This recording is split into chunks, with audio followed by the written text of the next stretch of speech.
अस्सलाम वालेकुम सामईन मोहतरम, उर्दू शाइन में आपको खुश आमदीद कहते हैं। नाजरीन, पाकिस्तान और ख़ुसूसन सिंध की सरजमीन पर हज़ारों औलियाए किराम और बुजुर्गान दीन के मज़ारात मौजूद हैं, जबकि इसी पाक सरजमीन पर इमामजादों और अहले बैत तहार के खानवादों के अफराद भी मदफन हैं, जिनमें अब्दुल्ला शाह गाजी और लाल शाहबाज कलंदर के मज़ारात काबिल ज़िक्र हैं। सामईन, ज़वार अब्दुल सितार दर्स, जो कि सिंधी रिसाला माहनामा पढ़ा दो के चीफ एडिटर हैं, उनकी तहकीक के मुताबिक सिंध में अहले तशरीह के 7वें इमाम मूसा काज़िम अलैहिस्सलाम की एक साहबजादी जनाब खदीजा बिनते मूसा काज़िम सलामुल्लाह अलैहा का मज़ार अक़दस भी मौजूद है, जिसके बारे में कहा गया है कि तमाम कराइन, वाक़यात और शवाहिद ये बताते हैं कि ये कब्र मुबारक जनाब खदीजा बिनते इमाम मूसा काज़िम अलैहिस्सलाम की ही है, जो 1250 बरस कबल बहुक्म इमाम सिंध की सरजमीन पर हिजरत करके आई थीं। ख़वातीनो हज़रात, मरकद जनाब बीबी खदीजा बिनते इमाम मूसा काज़िम अलैहिस्सलाम कराची से 200 किलोमीटर दूर ज़िला टिंडोवाला यार की तहसील चंबड़ से तकरीबन 13 किलोमीटर के फासले पर गांव अगम गोट के एक पुरस्रार कब्रिस्तान में वाक़ है, और इस मकाम पर वाक़ कनीज़ों की बहुत सी कब्रों के दरमियान जनाब खदीजा की मरकद भी मौजूद है, जिसे माहम बीबी के मज़ार से शोहरत हासिल है, क्योंकि माहम जनाब खदीजा बिनते इमाम मूसा काज़िम का लक़ब है और वहाँ के मकामी अफराद उन्हें मदीने वाली बीबियाँ भी कहते हैं। नाजरीन, इस बीबी के मज़ार के बारे में तहकीकात का अमल उस वक्त शुरू हुआ जब 2010 में अगम गोट के रिहायशियों ने ज़वार अब्दुल सितार दर्स को बताया कि ख्वाब के ज़रिए उन्हें इस बीबी के बारे में बशारत होती है और उनका हस्ब नसब और उनकी कब्र की निशानदेही इस तरह से बताई जाती है। तो लोगों के इन बयानात को सुन के ज़वार अब्दुल सितार दर्स ने पहली मरतबा सन 2010 में इस कब्र मुबारक के बारे में अपनी बाकायदा तहकीक का आगाज़ किया, और अपनी पहली तहकीक मुकम्मल करने के बाद उसको अप्रैल 2011 में माहनामा पढ़ा दो में शाया कर दिया। नाजरीन, चूंकि ये रिसाला सिंधी ज़बान में था, इसलिए मोमिनीन ने भरपूर फरमाइश की कि इस तहकीक को मज़ीद मुअस्सर अंदाज के साथ उर्दू ज़बान में शाया किया जाए,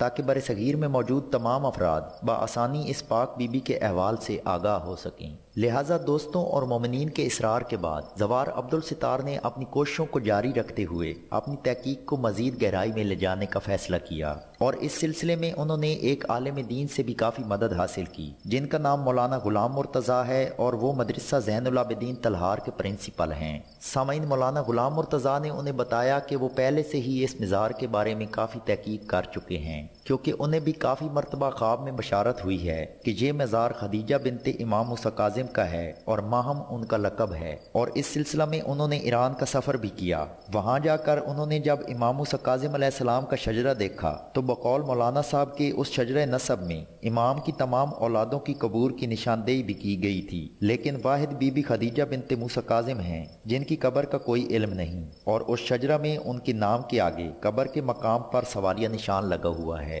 दोस्तों, ज़वार अब्दुल सितार ने बिल आखिर मुख्तलिफ इल्मी और मारूफ इलाकाई शख्सियात से मिलकर अपनी तहकीक को एक मुनफरिद अंदाज के साथ मार्च 2019 में एक किताबचे में महफूज करके उर्दू ज़बान में शाया किया, जिसमें बताया गया है कि ये तुरबत बीबी खदीजा बिनते इमाम मूसा काज़िम अलैहिस्सलाम की है। और इसके बाद इस तहकीक को मुकम्मल रंग देने के लिए मशहूर शिया आलिम सैयद हसन ज़फ़र नकवी ने कुछ रोज़ काबिल ही अगम गोट का सफ़र किया और इस बीबी के मज़ार के बारे में मज़ीद इंकशाफात किए और आले रसूल पर किए जाने वाले मज़ालिम के एक और बाब से गर्द साफ करके लोगों के सामने पेश किया है। सामईन, तारीख बताती है कि 7वें इमाम मूसा काज़िम अलैहिस्सलाम के 19 बेटे और 18 बेटियां थीं। ताहम उस वक्त के जाबिर और ज़ालिम हुक्मरानों की वजह से इमाम ने अपनी तमाम औलादों को मुख्तलिफ मकामात की जानिब हिजरत करने की हिदायत फरमाई थी कि एक तो ये कि वो जाबिर हुक्मरान से भी महफूज हो सकेंगे, और दूसरे ये कि दूर दराज के इलाकों तक तबलीग दीन और अहले बैत तहार की तालीमात पहुँचाई जा सकेंगी। इसी बिना पर गालिब इम्कान ये करार दिया जा रहा है कि बीबी खदीजा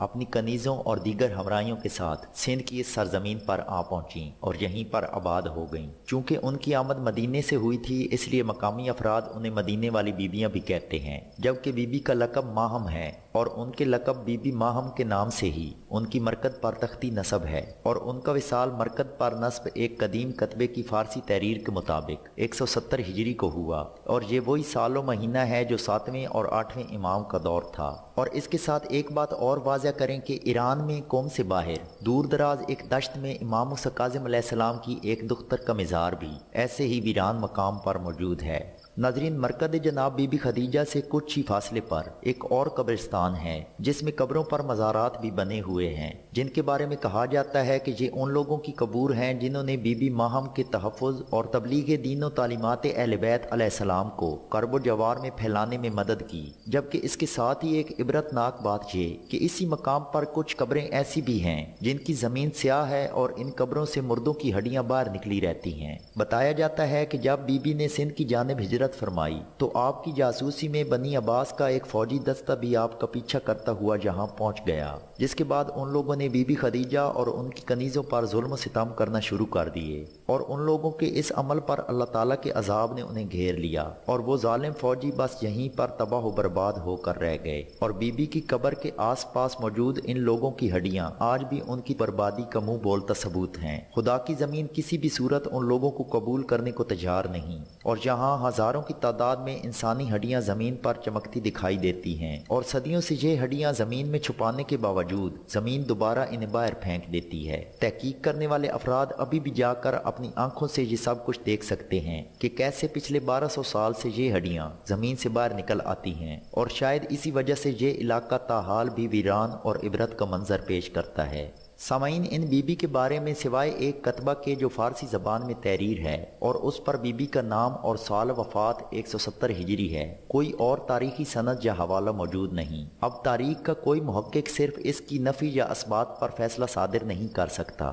جب تک کہ اس کے ساتھ آثار قدیمہ کا ماہر شامل نہ ہو، اور تحقیق کرنے والوں نے جن اشاروں سے تعین کیا ہے کہ یہ بی بی حضرت امام موسیٰ کاظم علیہ السلام کی دختر ہیں، وہ قابل توجہ اور تحقیق میں مددگار ہیں۔ ان اشاروں میں سے نمبر 1، امام موسیٰ کاظم علیہ السلام کی تمام دختران کے نام اور ان کے مزارات معلوم ہیں سوائے ایک بی بی خدیجہ کے۔ نمبر 2، یہ بی بی 170 ہجری سے کچھ عرصہ پہلے اس علاقہ میں آئیں اور یہ زمانہ بنو عباس اور امام موسیٰ کاظم علیہ السلام کا بنتا ہے۔ نمبر 3، یہ بی بی مقامی طور پر مدینے والی بی بی کے نام سے جانی جاتی ہیں۔ نمبر 4، یہ کہ وہ دور اہل بیت علیہ السلام اور ان کے متعلقین کے لیے جبر اور مصیبتوں کا تھا، اور ان کو ترک وطن کرنا پڑا اور حالت تقیہ میں اپنے قوائف جیسا کہ نام، خاندان اور سکونت وغیرہ کو پوشیدہ کرنا پڑا، اور ماہم نام اسی تقیہ کی وجہ سے ہو سکتا ہے۔ نمبر 5، آثار قدیمہ کے لحاظ سے کتبے کی بہت اہمیت ہے۔ اس پتھر پر اس تحریر کے خط زبان اور مضمون سے حقیقت کے قریب پہنچا جا سکتا ہے۔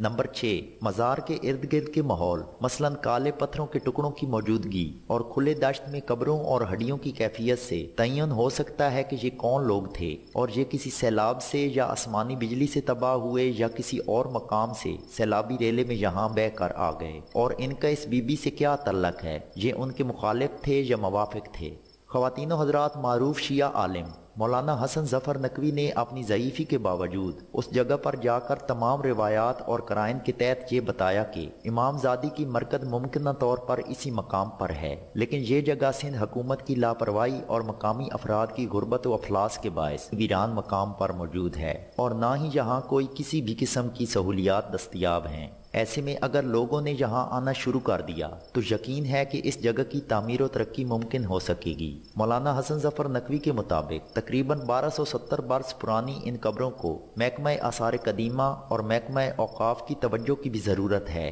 وہ یہاں پہ آئیں اور نہ صرف مزار کے انتظامات کو بہتر سہولیات کے ساتھ سنبھالیں بلکہ اس قدیمی جگہ کو سیاحت اور لوگوں کی دلچسپی کا مرکز بنانے میں بھی اپنا کردار ادا کریں۔ دوستو، اس کے ساتھ ہی ہماری آج کی ویڈیو مکمل ہوئی۔ اگر ویڈیو اچھی لگے تو اسے لائک اور شیئر کریں، اور اردو شائن کو ضرور سبسکرائب کریں تاکہ آنے والی تمام ویڈیوز سب سے پہلے آپ تک پہنچ سکیں۔ ویڈیو دیکھنے کا شکریہ۔ اللہ حافظ۔